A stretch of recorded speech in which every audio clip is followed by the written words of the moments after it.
Greetings to all our viewers. The way India works is now changing quietly, rapidly, and right in front of us. This shift is what we're exploring in today's conversation, the gig paradox, unpacking the 10-minute promise. Gig work is everywhere, from the driver who takes us across the city to the delivery partner bringing groceries in 10 minutes. It promises freedom. Log in, log out, be your own boss. But when income starts depending on ratings, surge hours, and app notifications, how secure is that freedom? As traditional jobs shrink while technology accelerates, are we building opportunity or just normalizing uncertainty? To explore these questions, we are joined by Mr. Dhiraj Nayyar, an eminent Indian economist who serves as a chief economist and director at the Vedanta Group and has earlier led the economics, finance, and commerce vertical at the prestigious Niti Aayog. Educated at St. Stephen's College, Oxford, and Cambridge, he has also held senior editorial roles across leading publications and authored influential books on markets and economic reform. We truly couldn't have found a better person to hear from. Thank you so much today for joining us, sir. To set the context, gig workers in the Indian economy comprise a whopping of 1.2 crore people, according to an article published in the Daily Indian Express. This surge in numbers has seen an accelerated pace, especially after COVID-19 pandemic years of 2020 and 2021. Building on this, it brings us to a very crucial juncture when an economy begins producing more platform workers rather than actual factory workers, what does that reveal about the direction of job creation in India? Over to you, sir. I think first of all, the numbers you mentioned are indeed true and large in terms of the gig economy and platform workers. But the factory workers, we've never had enough. That's the fact of the matter. India has not been a big manufacturing power, has not been a globally competitive manufacturing power for much of its history. Before 1991, it was because we were, in a way, over protectionist and didn't unleash on entrepreneurship. But after that, after liberalization, while some sectors took off, I think the lack of a complete liberalization in terms of all structural policies led to a different kind of uncompetitiveness because imports were liberalized, but domestic factor markets were not liberalized. So we've struggled to create a competitive manufacturing sector, and that is what you refer to as factory jobs comes from a competitive manufacturing sector, which is the experience of say other countries which have gone from being poor to rich. Whether you look at the advanced countries of today, whether you look at Japan, whether you look at Korea, whether you look at Taiwan, Southeast Asia, you look at China now, that has been the path for everybody moving up uh, factory work, right? So our problem is that we've never had the quantum of factory work that is required to create decent jobs. And I think one of the symptoms of that, if you look at the data, about 40 to 45% of our workforce in India's workforce works in agriculture and produces just about 15% of GDP. That summarizes the problem, right? So if 45% of your workforce is only producing, one sixth of your GDP, then you've got a productivity problem. You've got a wages problem. Everything is all your challenges about jobs is contained in that statistic. And if you add one more statistic that two-thirds of our workforce is in the unorganized sector, uh, then you see where the jobs situation lies as a whole. Now the gig economy has come up in the last 4 or 5 years, as you said, particularly post-COVID. But these facts have been true even before that. The lack of factory work. So I think, in a way, I look at the gig economy as a positive because ask yourself the question: if not this, what would these people be doing? If they had better options, higher paid options, more secure job options, they would take them, right? I mean, it's a voluntary market. Nobody is being forced to do a gig work, but because they don't have other equally good options or better options, they're doing this. So I think it's in a way, absorbing some of that excess workforce from unproductive sectors or sectors which have too much workforce. Let's put it that way. So in that sense, they're a boon. And also, just to give you again larger context, since this is the opening, India is still a poor country. Our per capita income is roughly $3,000, right, which is about 2.5 lakhs or 2.7 lakh rupees per year, right? So that's about 20,000, 22,000 rupees per month. That's the per capita, right? So there'd be many people above it, and there'd be a lot of people below it. And the gig worker, average gig worker, would earn about that much, 22,000 rupees a month. So it's not a particularly low wage by India's overall standard. So just keep that in mind also, that we are not a rich country as of now, and gig work is actually coming in and helping some those people who would not otherwise have a productive job. They would probably be working on a farm or in some other unorganized sector, getting even worse wages and even worse conditions. Really highlighted how the gig work is expanding opportunities and becoming a survival toolkit for the persons who are not getting jobs, because India is having a large level of unemployment. And the thing is this ki when the shift is strategic and long term, or more of an adjustment to technological disruption, which brings us to the next question itself, that is ki with an automation and AI steadily reducing demand for routine and low skill work, is the expansion of gig work a response to technological changes or a temporary cushion before deeper displacement? So over to you, sir. Yeah, so I think gig work again precedes, I mean, as you said earlier, it came about 4 or 5 years ago. So that it clearly precedes AI. AI has had its big year last year, really. It's the first time it's making a disruptive, entry into the world of work, more in the West than in India. But yes, it has started. So I think the gig economy is also because of technological change. I mean, the whole entire platform economy is because of technology, but that's a slightly different technology from AI. So I don't think it's a substitute. It's helping, what AI will displace, or it's another platform. And remember, the gig economy is not something that India discovered, or that it was first made in India, so to speak. It's come up in the West. Now, in the West, the context is very different. In Western economies, if you look at Europe in particular, or even the US, these are high wage, labor scarce economies, right? So over there, this gig model makes a lot of sense even without AI, right? Because people can do part-time work, they can supplement their income. It's an entirely different socio-economic setup there. In India, it's very different. In India, we're still trying to get towards prosperity. We are not an already prosperous economy. So in that sense, I think gig is supplementing us, but it's not. You cannot see it as a job in the traditional sense that we see jobs. It is not. I think in India anyway we have a slightly skewed view of what a job is. I think the societal preference has for long been white collar job, 9 to 5 job, regular hours, benefits, leaves. All of that comes into our mentality, but I don't think this at all fits our definition of a job, and it perhaps isn't a job in that sense. But over time, nature of work changes. So this is one different type of work which has come, and now AI is going to again disrupt the nature of work. A lot of activities, which were done by humans, will be done by machines. But that doesn't mean that there will be no jobs for human beings, right? So each time there's an industrial revolution, some jobs get displaced, but other jobs come up. It's just that we can't foresee necessarily which those jobs are. But I think what it requires is an upskilling of the population, a flexible labor force. I think you have to be ready for that. But I don't think the gig economy is anyway, a substitute for other jobs in the economy. And I still think, despite what you're saying about AI and despite technology, there is still a window, at least a 10-year window for good old-fashioned factory jobs in India.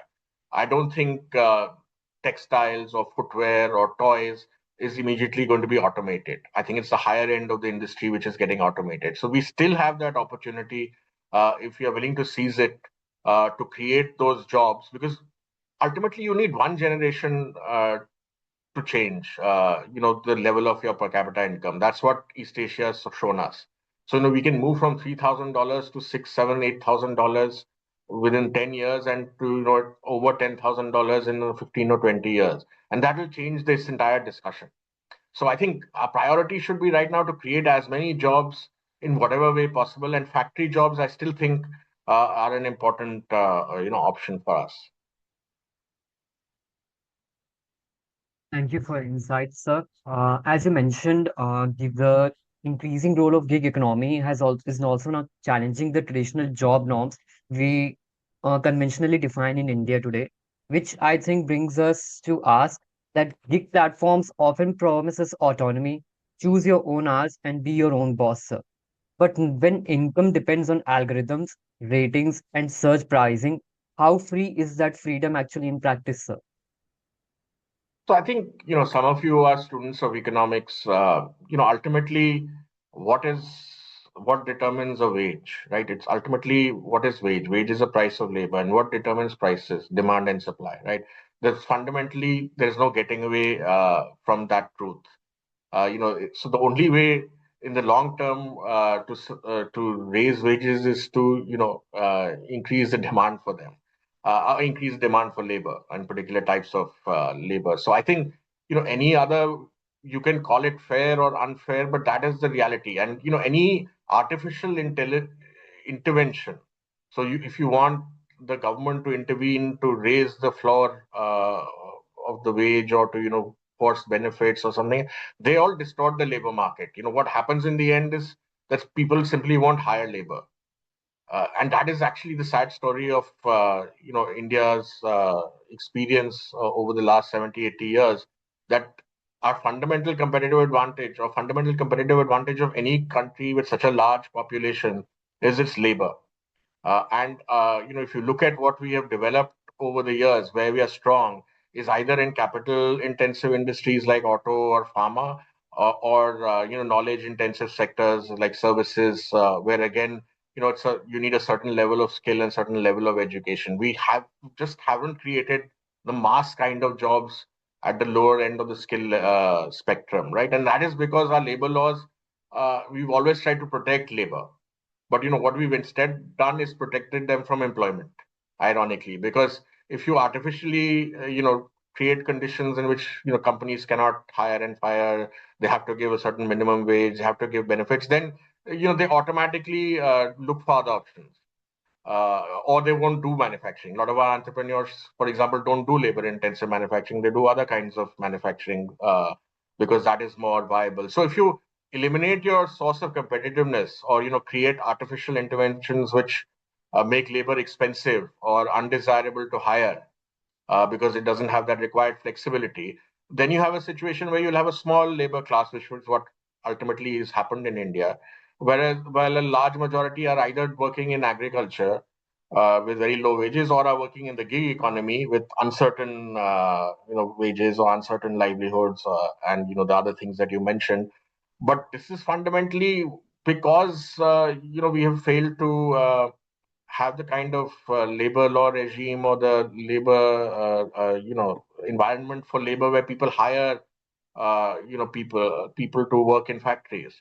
So I think uh, ultimately I would like to see a situation where the gig economy is a supplement. Somebody who works in a factory, say from 8 hours, from 9 to 5 o'clock, after 5 o'clock, that person can drive an Uber, or do delivery as a supplement of their income. So it's not a, as I keep saying, it's not a. I would like to see the gig economy as an additional, as a supplement for people in the labor market, not as a substitute. But we have created uh, the conditions as such, and I think we put the cart before the horse in India. We start worrying about level of wage. Is it enough? What you and I think is a good wage is irrelevant. What matters is what is the market offering you. So for these gig workers, the market is obviously offering nothing better than 20,000 rupees a month. So whether you say it's calculated by an algorithm or by anything, ultimately it's market forces which are determining it. And any artificial intervention, I mean, how do you and I know what is the right wage? Ultimately, bureaucrats or academics or officials, or we can't decide what is the right wage. But what we have to do is create the conditions for increased demand for labor so that the wage goes up. We have to create the conditions in which labor becomes more productive, it's more skilled, and therefore their demand goes up and wage goes up. So that's the way to improve livelihoods, not regulation that government mandates. These platforms to do X or Y or force them to do. They'll go out of business. They'll shut down. Then what will the gig workers do? Then they have even less options, right? So that's a very insightful observation that you told. The idea of flexibility existing alongside the algorithmic control captures the central tension of the gig work. So we need regulations for that. And that leads to the next question we have, that is, as a gig work expands, the regulation is catching up. Do India's new labor leaves meaningfully improve the potential for few gig workers, or do they mainly acknowledging a model that still leaves us to the key vulnerabilities unresolved itself? So No, I over think to you, again, I sir. don't think regulation is the answer. As I said, you can say that these people need to be paid 50% more, or that these people need to get 20% more benefit, or whatever.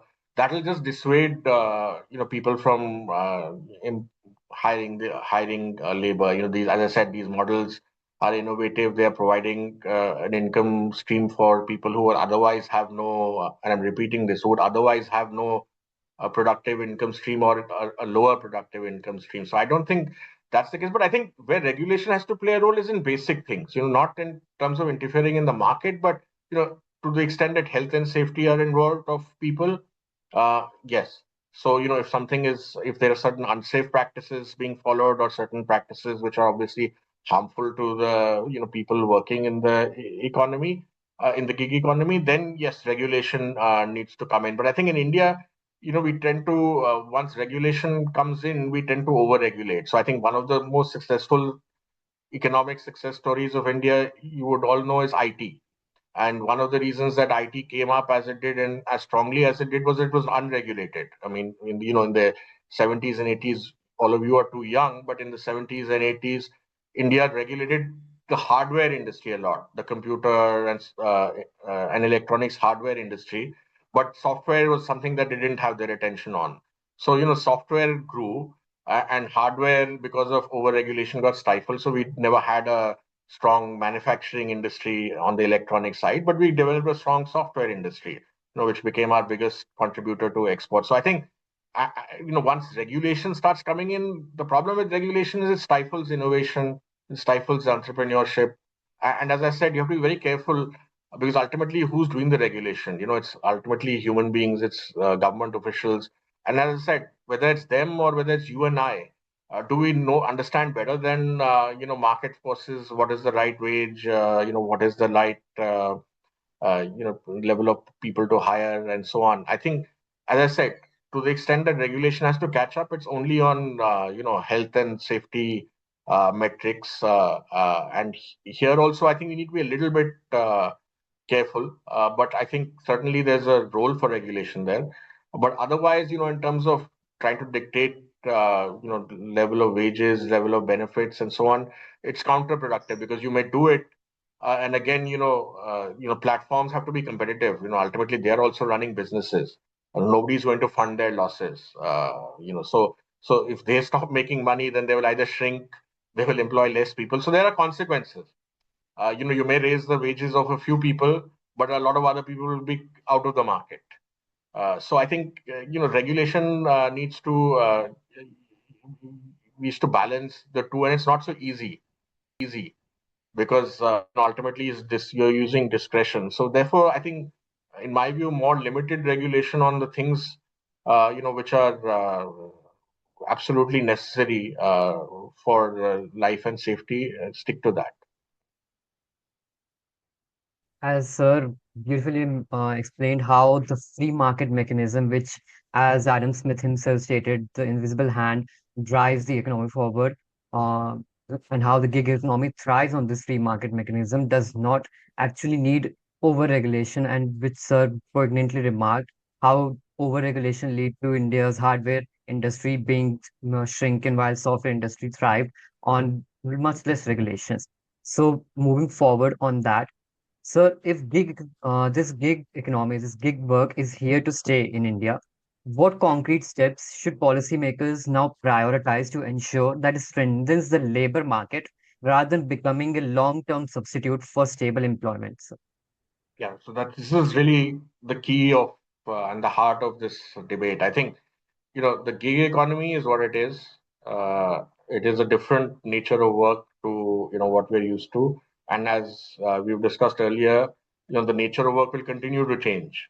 Technology is changing so fast, with AI and other innovation.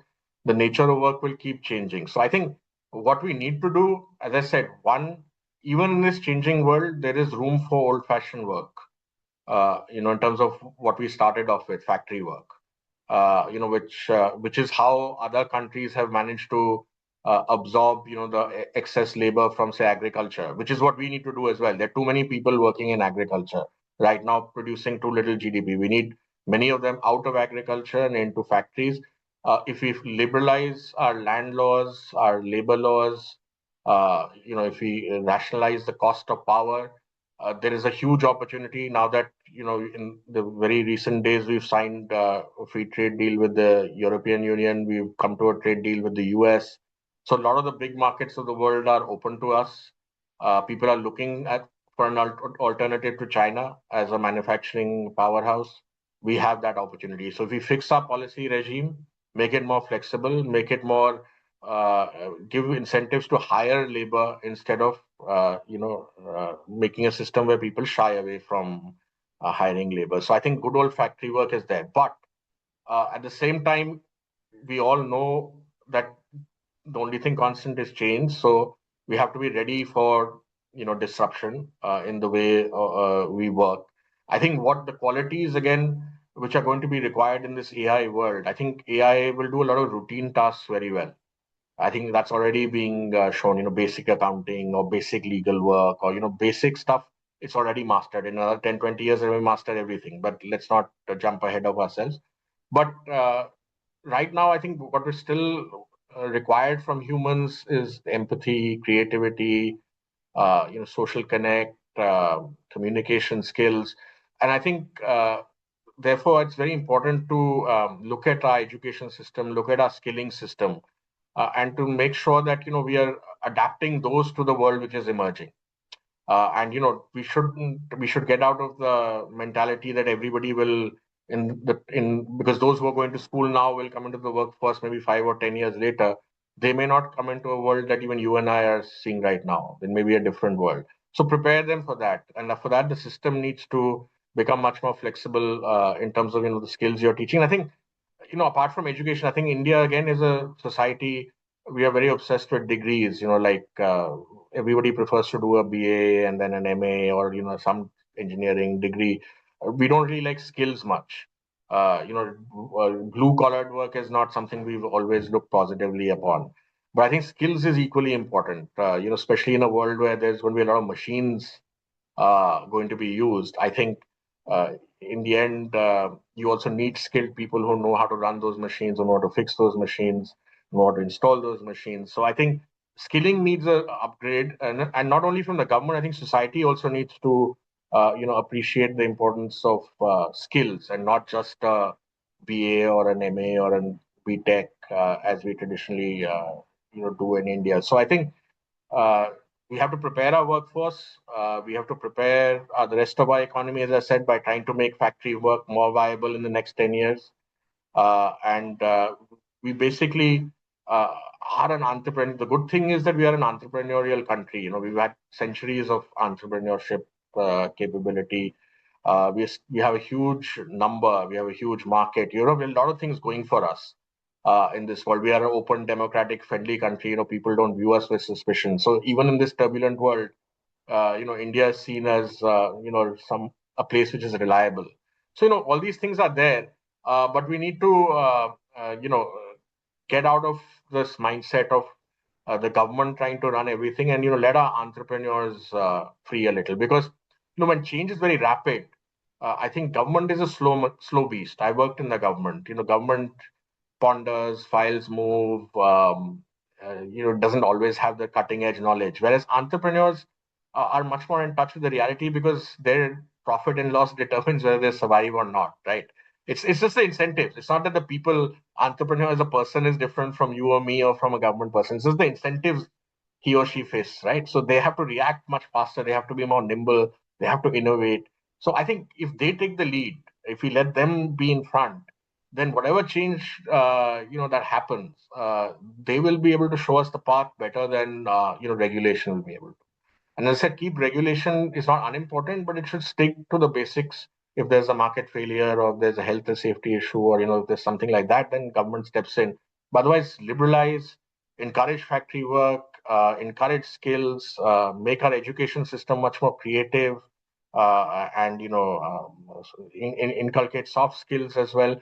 So I think we need to change our mindset. The world is not going to be what we want it to be. The world is uh, evolving the way it is, and it's going to be different. There is no doubt about it. We have missed a lot of buses in the past, India. I mean, a lot of other countries which were as poor as us 70 years ago have become rich. We can't miss this one.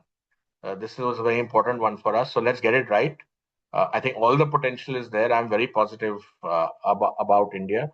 But let all flowers bloom. I mean, why obsessed about the gig economy or any other part and try and pull it down or try and regulate it. Let many flowers bloom, and let's hope bloom, and let's hope we get to a point where people actually have choices in the jobs they want to do. And as I said, it's better if people have jobs or several jobs which can provide them a decent livelihood. But ultimately the only way, and trust me on this, is the market. If there's no artificial way to raise wages or livelihoods or something. There is a process and there's a path you have to follow. It takes time, but our job is to make it as fast as possible. Let's do it in 10 or 20 years. Thank you for your remarks, sir. I think you precisely narrowed down the problem, which actually lies in the systematic error and how the much of the labor proportion population is actually concentrated in just few sectors, and the actual failure of the industrial sector to absorb these. Moving on, I would like to now again invite Kriti to to proceed with the concluding remarks. Uh, you have comprehensively framed the thing that the skill upgradation is the need of an hour for the evolving market. And if the work culture around us is changing, then the questions we ask about our work is must change too. With this affirmation, we thank Mr. Nayyar for helping us unpack this shift with clarity and depth, and for pushing this conversation beyond straight answers. To our viewers, we hope this discussion stays with you the next time you open a platform app, not just as a convenience, but as a system worth questioning. Stay tuned for more such podcasts ahead. Thank you, sir.